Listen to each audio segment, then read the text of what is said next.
silent voter for Donald Trump. Her name is Asra Nomani. She's a lifelong liberal. She's also Muslim. Nomani went public with her decision in a Washington Post column, one that sparked a swift backlash on social media, including allegations that she's a sellout. She joins me now live from Milwaukee. Welcome, Asra. Hey, thank you so much, Carol.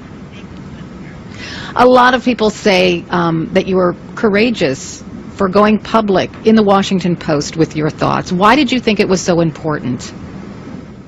Well, you know, Carol, I felt like this entire election year we have just silenced so many people. And like as you said, I'm a happy liberal. I believe in progressive values, but I do believe that we have a liberal honor brigade nowadays that is basically shutting up and silencing people who disagree with them. We see them marching on the streets right now because they don't like the election results. And unfortunately, whenever anybody would speak up, we were ridiculed or chastised. You know, even now, the idea of speaking out as somebody who's voted for Trump is earning me all sorts of lovely labels as like idiot and, you know, effer and all of these other ideas that I think violate liberal values of free speech and self-determination. And so I spoke out because I also believe we have to stand up for the dignity of all people, and Trump voters are human beings too. I've spoken to so many Muslim Americans across the country, though, who fear Mr. Trump. What would you say to them? Well, I don't fear Donald Trump, and I don't fear the policies that he's talking about. What I fear is the extremist interpretation of Islam that is spilling blood on the streets of our world, from Orlando to Dhaka to Brussels. And what I appreciate about his policies is that he is confronting the issue of ideology. He is not choosing a path that we've had for the last 8 years of political correctness that won't talk about the Islam and Islamic State. And to me, that's the crisis of our generation right now, and we have to confront it with honesty and truth-telling.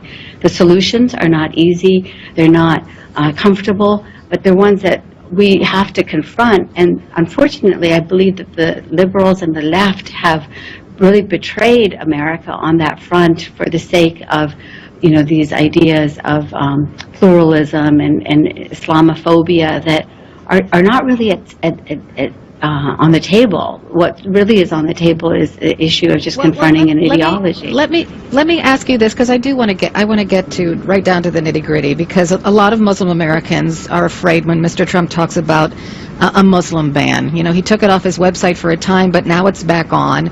So they say that is extreme. That's singling a group of people out because of their religion and not allowing them in the United States because of that, and that's quintessentially un-American. What do you think about that?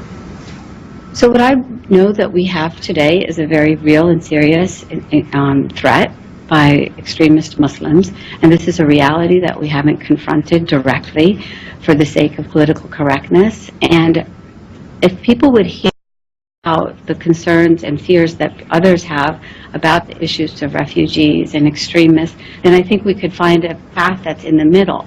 But unfortunately, what happens is that this liberal honor brigade shuts down all conversation, calls you you know, bigot or racist or Islamophobe if you dare to speak your own concerns. And I know that the solution for our world is, in our country, is in the middle path. And I believe that the left must move to the middle, the right must move to the middle, and then we're going to come up with actually healthy solutions that protect national security as well as human rights. Mm-hmm. I think that one of the things that bothered many Muslim Americans was how Donald Trump reacted to Mr. Khan and his son, who died in the Iraq War, and what he said about Mr. Khan's wife. Can you put that into perspective? I mean, were you insulted by that, or did you think that was just political show? Well, Carol, I sure can, and thank you for asking this question, because I think on so many instances, you know, and I'm speaking to you as a journalist, as a media expert also, there was just this knee-jerk condemnation of Donald Trump and his views. He is not a man with foreplay. He is not a man with any kind of delicacy when it comes to his comments. Granted, he's indelicate. Okay, we got that. But he expresses a truth that people speak, and I will tell you that I sat, watched the Democratic convention, and as I watched this Gold Star family speak and saw the husband speak, I wondered to myself, who is that woman? She wasn't even introduced by the DNC, if you look back at the tapes. We didn't even know her name. We didn't know her identity.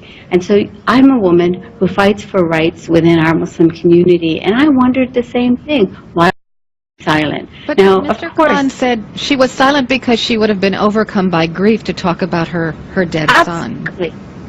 Oh my gosh, I am so...